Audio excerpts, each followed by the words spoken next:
Hi friend, ಇವಾಗ ನಾವು ಓಂಕಾರೇಶ್ವರ ಟೆಂಪಲ್ಸ್ಗೆ ಹೋಗ್ತಾ ಇದ್ದೀವಿ.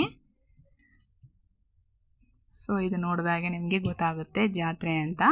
ಎಸ್, ಇದು ಜಾತ್ರೆನೇ. ವರ್ಷಕ್ಕೊಂದ್ಸರಿ ಇಲ್ಲಿ ಜಾತ್ರೆ ನಡೀತಾ ಇದೆ. ಇಲ್ಲಿ ಅಕ್ಕಪಕ್ಕದ ಹಳ್ಳಿಯೆಲ್ಲ ಸೇರಿ ಈ ಜಾತ್ರೆಯನ್ನು ಮಾಡ್ತಾರೆ. ಸೊ ನೋಡಿ, ಓಂಕಾರೇಶ್ವರ ಟೆಂಪಲ್ಸ್ ಹೊರಗಡೆಯಿಂದ ಹೀಗಿದೆ. ಇದು ಗುಂಡ್ಲುಪೇಟೆಯಿಂದ 45 ಕಿಲೋಮೀಟರ್ ಇಲ್ಲಿದೆ ಈ ದೇವಸ್ಥಾನ. ಒಳಗಡೆ ಹೀಗಿದೆ. ಇಲ್ಲಿ ನಾವು 1 ಗಂಟೆಗೆ ರೀಚ್ ಆದ್ನು ದೇವಸ್ಥಾನಕ್ಕೆ. ಇಲ್ಲಿ ಸಂಜೆ ಟೈಮೇ ಜಾಸ್ತಿ ಜನ ಸೇರೋದು. ಇಲ್ಲಿ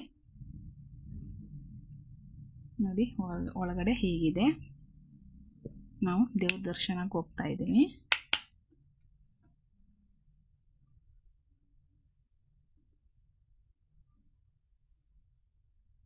ದೇವ್ರ ದರ್ಶನ ಮುಗಿಸ್ಕೊಂಡು ಹೊರಗಡೆ ಬಂದು ಪೂಜೆ ಮಾಡ್ತಾ ಇದ್ದೀನಿ.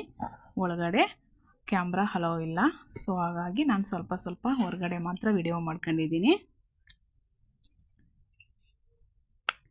ನಮ್ಮ ವಿಡಿಯೋ ಇಷ್ಟ ಆದರೆ ಲೈಕ್ ಮಾಡಿ, ಕಮೆಂಟ್ಸ್ ಮಾಡಿ, ಪ್ಲೀಸ್ ಸಬ್ಸ್ಕ್ರೈಬ್ ಆಗಿ.